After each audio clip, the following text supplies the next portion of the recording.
Welcome to the ASTRALX Deep Dive, illuminating your path. I'm Solarian Zephyr, your cosmic strategist. And I'm Lunaria, Selene, your intuitive guide. We bridge celestial wisdom, To unlock your modern path discover guiding starlight insights. and explore powerful cosmic energies. How do planetary transits shape your story today? Okay, so in this deep dive, we're really zeroing in on the cosmic weather shaping your specific path in 2025. We're using the source material you've given us. And the focus is on understanding the year ahead if you have that Virgo Sun and Scorpio Rising placement. Right, and the sources, they really highlight this fascinating core archetype for this combo, the Alchemist Diagnostician. It's such a potent blend, isn't it? That mix is powerful. Totally.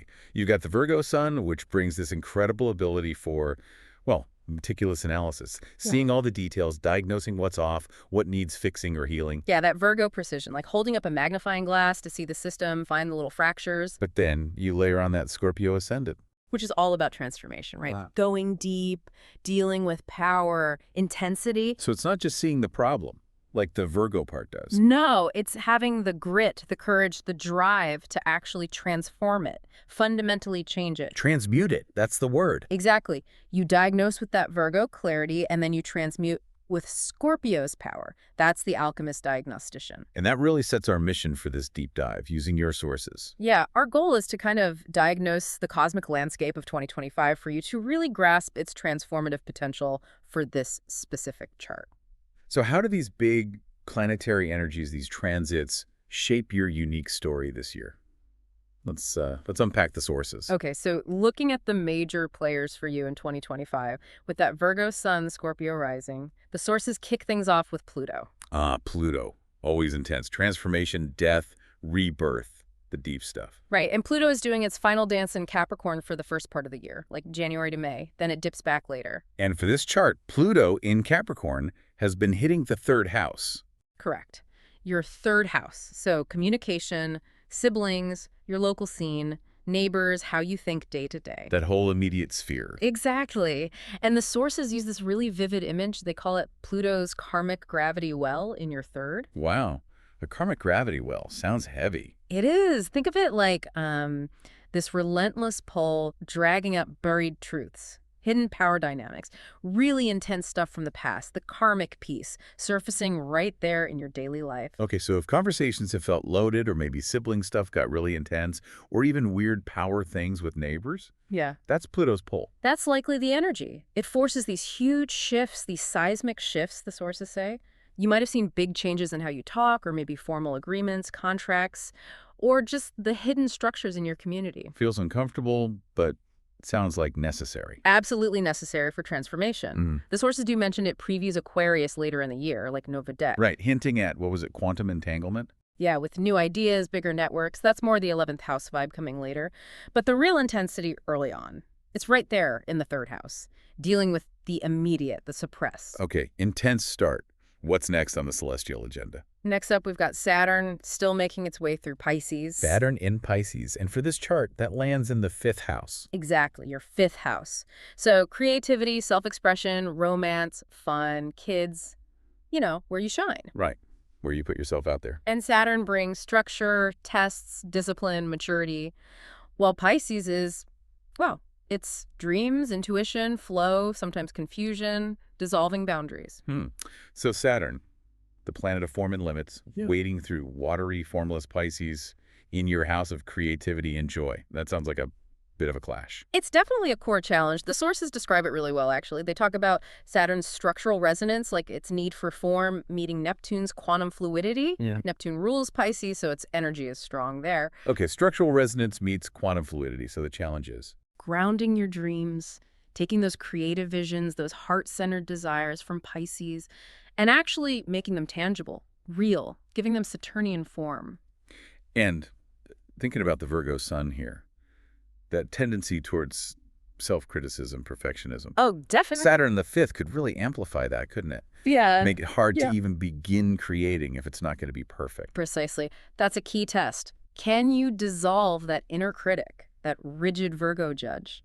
Can you apply like compassionate boundaries to yourself so you can actually give form to your inner world? Without just shutting down. Right. It's about becoming disciplined about your joy, in a way. Disciplined about expressing yourself, letting creativity manifest, flaws and all. Building structure around the flow, not making the flow rigid. I like that framing. Okay, where does Jupiter fit in? The big expander. Jupiter's moving quite a bit in 2025. Starts the year in Gemini, then shifts into Cancer around June. Okay, where does that land in the chart? Jupiter in Gemini, so until June, is lighting up your 8th house. The 8th house. Shared resources, intimacy, psychology, transformation, death, and rebirth themes. Also intense. Definitely deep dive territory.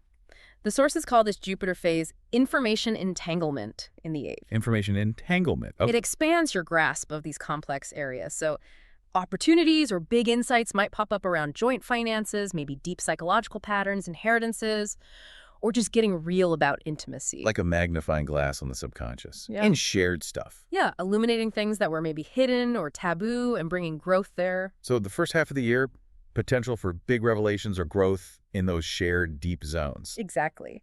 Then, from June onwards, Jupiter swims into Cancer, and that activates your 9th house. 9th house. Higher learning, philosophy, spirituality, travel, worldview, maybe ancestral stuff. All of that. And here the sources talk about Jupiter having a gravitational lensing effect. Or gravitational lensing, like it bends and magnifies. Precisely. Yeah. It hugely magnifies your worldview, boosts your intuition, connects you more deeply to maybe inner wisdom or family roots, and it really amps up the desire for emotional or spiritual sanctuary. So it's an invitation to broaden your horizons.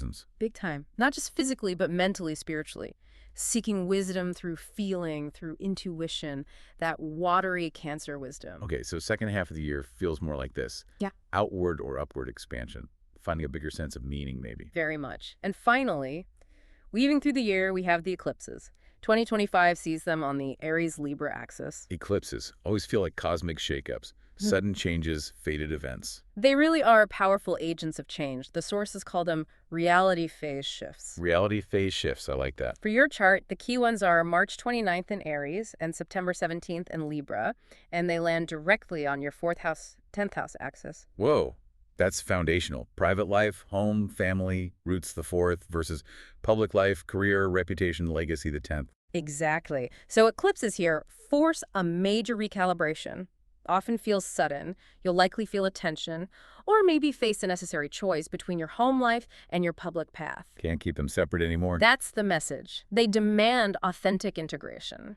How does your private self support your public purpose, and vice versa? Something's got to give or shift to bring them into alignment.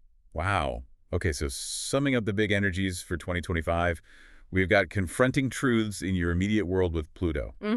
Finding discipline for creativity and vulnerability with Saturn. Expanding understanding of deep shared dynamics, then moving towards broader wisdom with Jupiter. Right. And fundamentally realigning home and career with the eclipses. That is quite a potent mix for the year. It certainly is. And remember, these aren't just abstract concepts out there. The sources really stress the somatic resonance. How you feel it in your body. Yeah. Yeah, I find this part really grounding. How might these big energies actually show up physically? Well, the sources give some pretty specific pointers, like that Pluto in Capricorn energy in your 3rd house communication immediate world. Yeah, the intense truths and power stuff. That often shows up as physical tension. Think jaw clenching, tightness in the throat, maybe carrying weight in your shoulders. Classic spots where we hold back words, grit our teeth, or literally shoulder burdens. Physical anchors for that suppressed communication or power struggle. Exactly. Your body kind of speaks what you might not be saying out loud, especially in those tricky conversations or community dynamics. Makes sense. What about Saturn and Pisces in the 5th? The sources suggest feeling that as maybe a deep, slow pressure, or a density perhaps in the lower abdomen, the womb space area. And maybe that foggy feeling behind the eyes sometimes, like a disconnect. Yes, exactly. It's the body registering that effort, or maybe the resistance to grounding those fluid dreams, that creativity, that vulnerability. So the body's reflecting the challenge of giving form to the formless. It's asking for conscious structure, compassionate boundaries around your creative core, your emotional expression. Okay. What about faster planets, like Mars? Well, Mars hits Gemini in July and August, and that lights up your 8th house during that time. Mars is action, energy. Gemini's info, communication. 8th is depth, intensity. Right. So the source is to expect maybe a buzzing energy, particularly in your hands or solar plexus. Buzzing hands, like wanting to dig into something, investigate. Solar plexus, feeling that energetic charge. Could be. It definitely fuels that investigative drive. Could also spark intense, maybe even volatile conversations about intimacy, shared money, secrets. Depends how you channel it. Right, channeled into focus or scattered into anxiety. That physical buzz reflects the choice. Exactly. And Venus. Love, values. Venus is in Leo, also July, August time, transiting your 7th house of partnerships. Ah, Venus and Leo in the 7th. Sounds warm. It often feels like that. The sources suggest maybe a warmth radiating from your heart center, upper back perhaps, amplifies charisma in relationships. Makes you want to shine in partnership.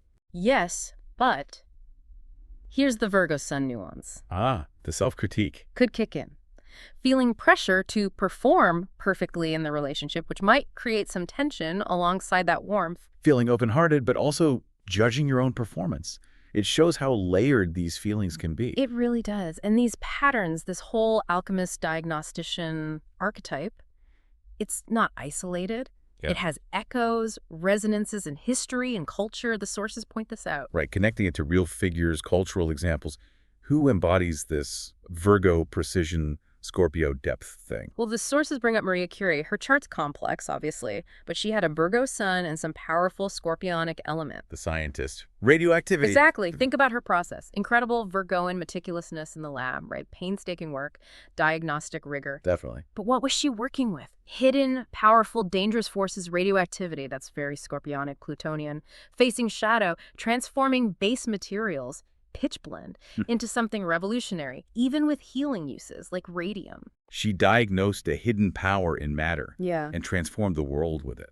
Wow. It's a perfect example. Diagnosing the unseen, transforming it with precision and courage. Powerful. Who else? Rachel Carson is another example they give. Also a Virgo sun, that powerful investigative mind. Silent Spring. Yes. She used rigorous Virgoan analysis to diagnose the ecological disaster caused by pesticides. And that diagnosis sparked massive transformation. Policy change, awareness. Her precise diagnosis of a systemic illness, you could say, ignited huge change.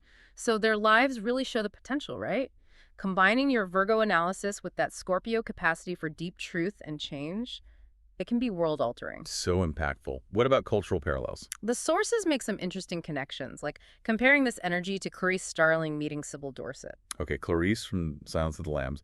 Definitely Virgo precision in her FBI work, that analytical mind. But also that Scorpio-like ability to face darkness, understand twisted psychology. Right. And Sybil Dorset, the real story behind the multiple personality book and film, representing profound, hidden psychological depths. Fragmentation needing diagnosis, needing integration. So it's like this sharp, analytical mind daring to go into the deepest, messiest, most hidden corners of reality. Exactly, like the intense investigation you see in shows like Mindhunter. Combined with, say, the deep emotional excavation in Maya Angelou's I Know Why the Caged Bird Sings. Yes, uncovering what's hidden, whether it's criminal patterns or personal trauma, with that clarity and courage. And musically. Any resonance there? The sources mention Björk, her intricate, layered, often dark, transformative art. Very scorpionic feel, paired with maybe the clean, defined lines, that kind of melancholic clarity you hear in Agnes Obel. Resonating with the Virgo need for structure, discernment, even within deep emotion. Complex depth, but articulated precisely. Yeah, that blend. These examples really help make the archetype feel real, don't they? It's not just planets, it's a way of being. It really does ground it. It's a potent way to engage with the world. Absolutely. And the good news is the sources don't just describe it, they offer practical ways you can consciously work with these intense 2025 energies. Right, as the Alchemist Diagnostician. Yeah, they lay out this interactive journey, like an alchemist's crucible, they call it, where you actively engage with the transit. The crucible, where the transformation happens. Yeah. Okay, what are the phases they suggest? First up is what they call pre-eclipse preparation. That's roughly January to March. Pluto's still strong in Capricorn in your 3rd house, and you're heading towards that first big eclipse. Okay, getting ready for the shifts. Yeah. And there are tools for this phase, like a journal prompt. Yes, a prompt for reflection. Okay, Pluto in my 3rd is pulling up buried truth. What specific truth about my immediate world, a tough conversation I've dodged, a weird power thing locally, something hidden with a sibling, what's coming up now?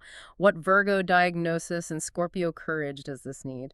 Getting really concrete about where that gravity well is focused. Is there a ritual suggested too? Yeah, a ritual of unearthing tied to the new moon in Aquarius, January 29th. Okay, unearthing. You'd light a black candle symbolizing Scorpio's shadow work transformation.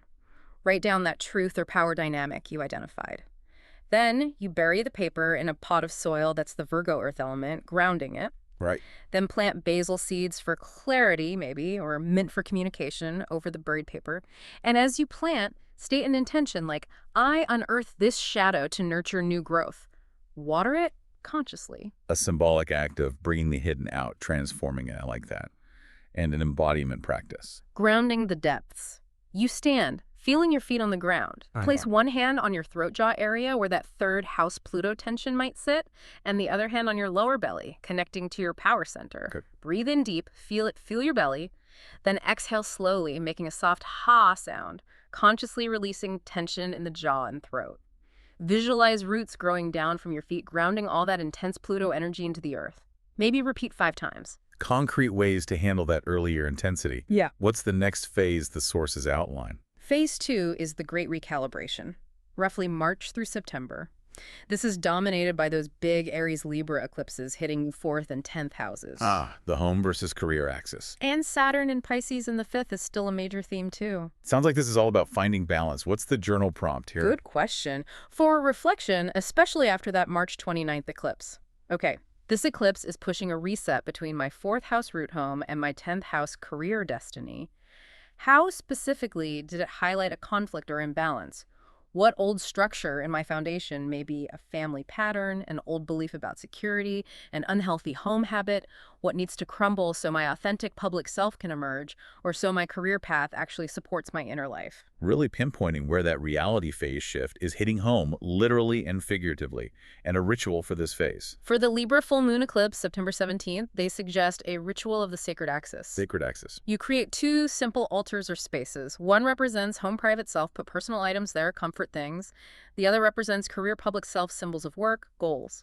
Okay, representing the 2 poles. Have them face each other. Light a white candle between them for integration. Then you slowly walk back and forth between the 2 altars. As you walk, hold the intention of balance. Maybe whisper a mantra, something like, I integrate my depths with my light. My sanctuary fuels my purpose. My purpose nourishes my sanctuary. Leave a little offering, maybe water or grain at each altar. A physical ritual for harmonizing those 2 crucial parts of life. Yeah.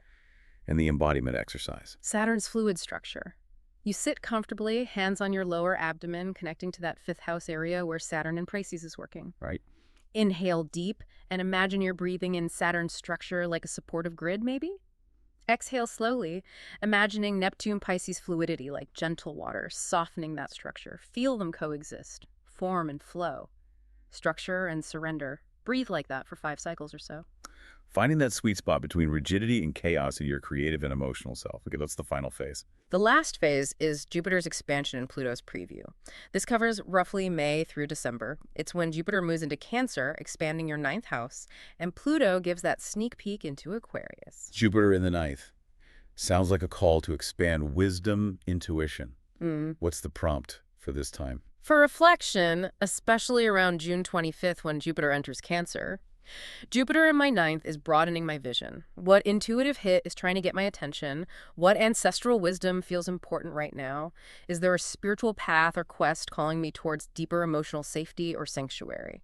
And crucially, how can my analytical Virgo mind help this expansion rather than trying to shut it down or overthink it? Using the Virgo skills in service of intuition, not against it. I like that. Ritual. Yes, for the new moon in Virgo, August 27th, your sun sign's new moon, a ritual of the harvest visionary. Harvest visionary. Since it's Virgo, maybe start with a little cleanse of your space.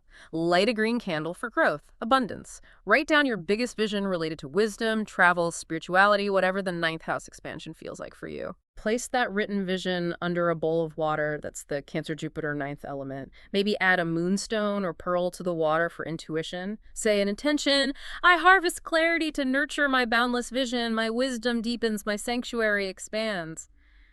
Then, drink the water the next morning, integrating the intention. Anchoring the big vision with Virgo presence. Oh. Nice. And the last embodiment piece. Quantum entanglement breath. Sit or lie down. As you inhale, imagine drawing in collective insights, revolutionary ideas, that Pluto and Aquarius energy, maybe through your crown. Okay, breathing in the collective field. As you exhale, send that energy down through your body, grounding it in your core, your Virgo earth element, your discernment, your practicality. Grounding the big ideas. Then inhale, drawing that grounded Virgo insight back up. Exhale, sending it back out, ready to engage with the collective network with precision and focus. Feel that loop receiving, grounding, contributing. Breathing in the future, grounding in the present. These practices sound like they really give you agency throughout the year. They absolutely do. And engaging consciously like this, using these kinds of tools the sources suggest, it really influences the outcome of your 2025. The sources actually sketch out 3 potential timelines. Not fate, though, right? More like potential outcome. Exactly, not deterministic. They depend on how you navigate these energies, the choices you make. Okay, 3 paths for the Alchemist Diagnostician. What's the first one? The integrated healer. This is the path if you really lean into Saturn in Pisces and Jupiter in Cancer constructively. Building that structure around creativity, expanding the wisdom. Precisely. You manage to build compassionate structure for your creative self, your vulnerability. You embrace Jupiter's expansion, letting intuition guide you, seeking wisdom that creates real sanctuary. And the outcome. Often leads to influential healing work, maybe teaching, deep creative expression, building a legacy based on integrated wisdom, empathy. You use your diagnostic skills for understanding, but the solutions come from the heart. So the key choice here is really prioritizing that soul-level creativity and spiritual growth. Seems like it, letting the heart and intuition lead the analytical mind sometimes. Okay, second timeline. What's the next possibility? The Shadow Strategist. This path involves really mastering the intensity of Pluto, especially in Capricorn Aquarius, and that Mars and Gemini energy. So harnessing the power of diagnosis and transformation more externally. More confrontationally, maybe. Could be. You use Pluto's power to diagnose and maybe dismantle toxic structures, first locally, 3rd house, then maybe in wider systems, 11th house later. Mars fuels your investigation, your communication. You become a really effective advocate investigator, maybe focused on resources, psychology, hidden truths. Sounds incredibly powerful, but maybe risky. Potentially, the outcome is gaining significant personal power, maybe making real systemic change. But the key choice is channeling that intensity strategically, purposefully, without losing your ethical compass or compassion. Keeping that Virgo integrity. Right. Using the power responsibly, not getting consumed by the shadows you're working with. Power with principle. Got it. And the third timeline. The Silent Alchemist. This happens if you resist the call of the eclipses. Suppress that Scorpio depth, that need for transformation. Basically, avoiding the hard stuff. Pretty much. Instead of integrating home and career, you might cling to unstable situations. That intense Scorpio energy, if suppressed, can turn inward cynicism, passive aggression, maybe even health issues. And the Saturn challenges. Might just feel like creative blocks, frustration. Jupiter's call to expand feels overwhelming, so you ignore it. Leading to feeling stuck. Exactly. Stagnation, frustration, missed growth opportunities. Unresolved power dynamics just keep bubbling up as problems. The key choice here is avoidance. Avoiding the confrontations, avoiding the deep emotional and creative needs. So 2025 presents a really significant choice point for the Alchemist Diagnostician. Heal and integrate, confront and strategize, or risk stagnation by avoiding the work. That sums it up well. It's a year of profound choice. But as you navigate it, remember the core power of that archetype within you. The sources offer a mantra to hold on to. A final synthesizing thought? I'm ready. My discerning eye diagnoses the fracture. My fearless heart enters the crucible. With precision and passion, I transmute shadow into light. I am the healer of systems and the phoenix of the depths. My transformation seeds the future. Wow. My transformation seeds the future. Yeah. That really captures the potential, doesn't it? Powerful. As our cosmic journey concludes, we've definitely unpacked a lot today. A powerful map for your 2025, drawn from the sources you shared for the Alchemist Diagnostician. Yeah, and now the invitation is to dive deeper. See how these themes play out specifically for you in the unique details of your own birth chart. And you can request your email audio reading now to explore exactly that. You'll find the link for that right in the description below this deep dive. And definitely check out the other episode resources and links there too. All the details are waiting for you there. Ignite. Become. Subscribe for more Starlight Insights. And thank you so much for joining us. Thank you.